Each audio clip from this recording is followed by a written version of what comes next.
Magandang buhay mga ka-farmcons. Andito po tayo sa ating mini farm. Tayo po ay nagpapagawa ng farrowing pin.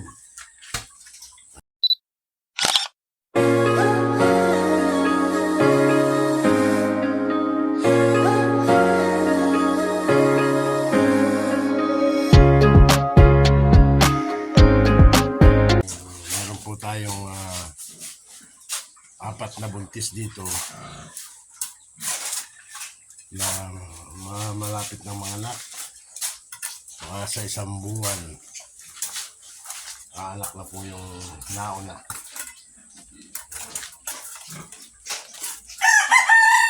Ito yung ating mga inahin.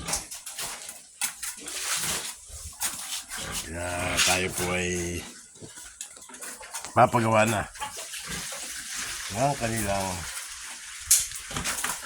farrowing pin.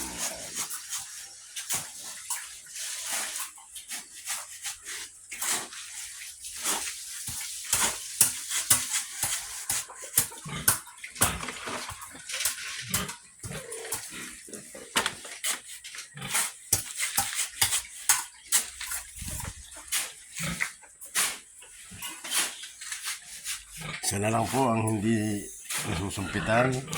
Ito na lang kulay brown. Yung apat, ayos na yun. Ayos na. Ito po, nasumpitan na. Nabarakuhan. Nasumpitan.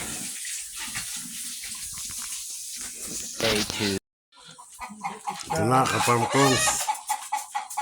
Malapit nang matapos ang ating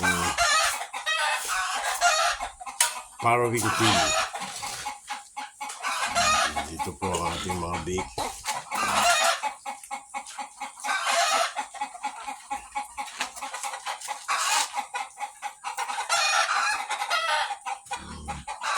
Meron din pa kuwan.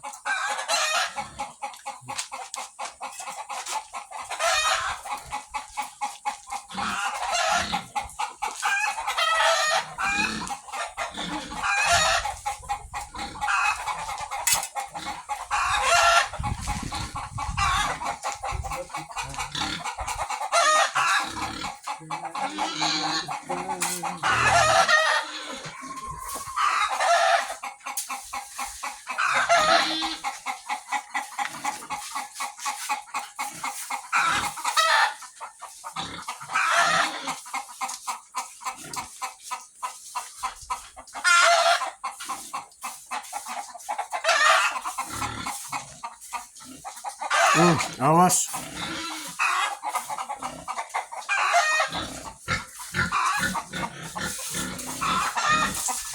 Stay free. Ito na mga ka-farmcons. Tigas na yung simento.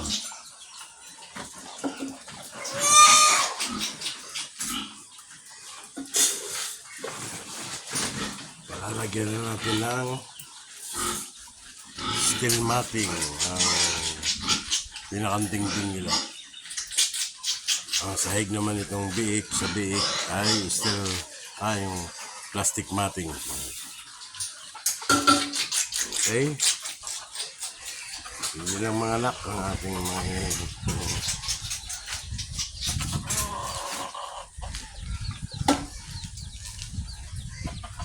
yan po ang ating mga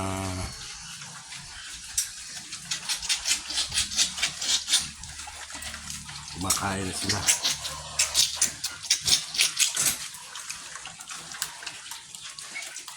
Walo po sila, lahat na sila ay nasumpitan at yung iba ay nabakalukuhan. Yung apat na yon sigurado ng buntis. Ito sana buntis din, apat na ito.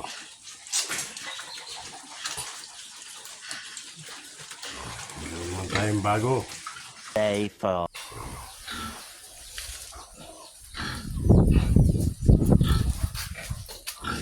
Na ang ating farrowing pin.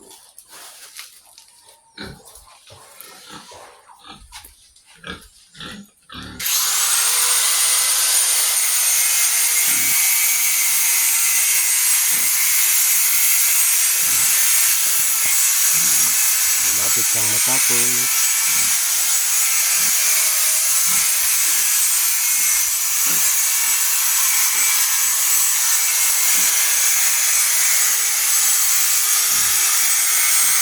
Tomorrow.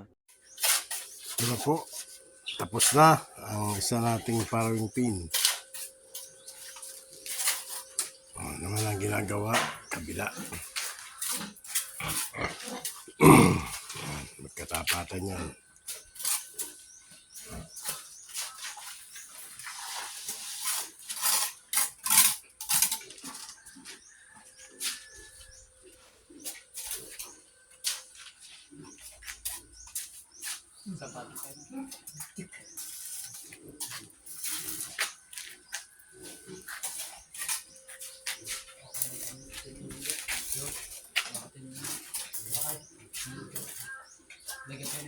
Ilang araw na lang, matatapos na.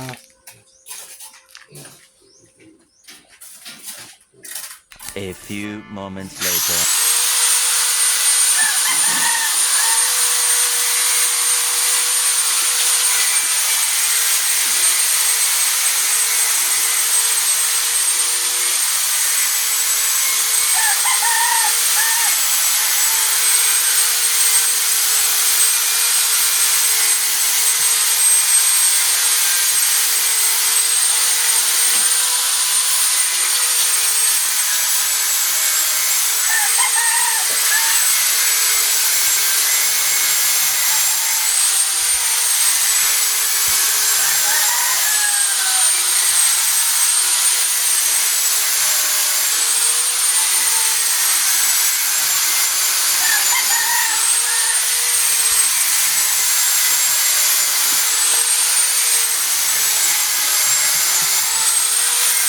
Thousand years later.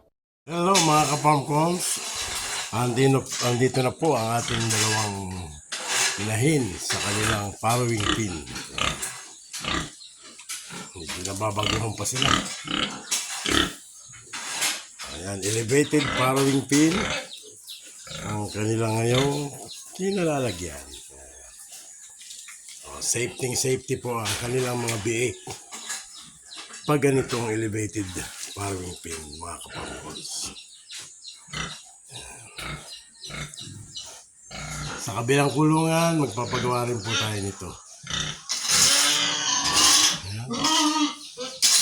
Yan po ang pinagkaabalahan ni Kapamkons ng ilang araw. Kaya po tayo lagi nandito sa ating mini farm, mga Kapamkons. Ayan na. Okay? Yan po ang update natin ngayon dito sa ating mini farm. Happy farming! Thank you all for watching this here video.